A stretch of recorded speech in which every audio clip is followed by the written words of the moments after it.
Opinions and ideas expressed in the following Moraine Valley Broadcast Channel recording are those of its creators and do not represent the views of Moraine Valley Community College. Hi, thank you for joining Bhavini and I in our discussion about media services and endorsements. How are you, Bhavini? And are you excited about our discussion today? I'm good, thank you for asking. And yeah, I'm actually very excited about our upcoming discussion on media services and endorsements regarding political campaigns. Media, especially social media, is such a prominent tool for efficient campaigning, and it can really influence how well the campaign performs. With social media platforms such as Twitter and Facebook, our politicians, whether they are on the state level or national level, they are able to promote their campaigns and attract voters. Exactly. Just like in the recent campaign, Hillary and Trump were online since the beginning of the election and all throughout the election.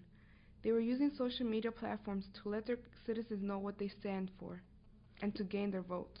Yeah, exactly. With Twitter and Facebook, I think one of the main goals for politicians to use these media services is primarily to attract the younger generation, which relies more on the internet and their phones as opposed to the traditional way of communicating to people through newspapers and even news channels. Yeah, exactly. The news channels and newspapers are inclined toward older people. It's always been their primary way of voting and gaining information. They use their phone not only to check what is going around them, but also it's easier for them to pick up a newspaper rather than pick up their phone to gain information. Yeah, it's interesting how they're using Twitter and everything. I mean, look at this recent election. Donald Trump and Hillary Clinton have used Twitter daily to reach that younger generation that literally obtains its news from either Twitter or Facebook these days.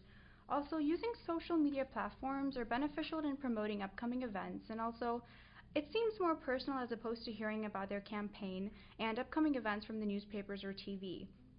I mean, these young kids these days are on Twitter all day, and it seems more personal because these candidates are live tweeting throughout the day, and you're on school, you're on Twitter, you're at work or whatever, and you can directly see what's happening in their lives and their campaigns, and you're in touch with what's going to happen soon.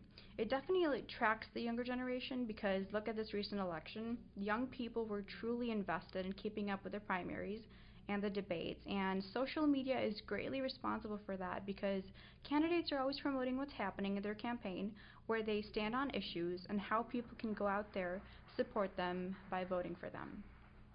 Yeah, and also media in general comes into play, like talk show hosts and advertising on TV. Clinton was on Ellen, and also Trump and both Clinton were on Stephen Colbert and Jimmy Fallon. Yeah, these going on these talk show definitely ties in with the next topic, which is endorsements.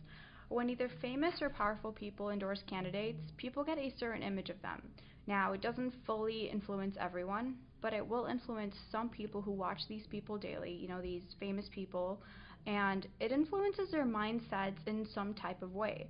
People of power, fame, and authority always have an advantage of influencing people, and political candidates seek their help in getting elected.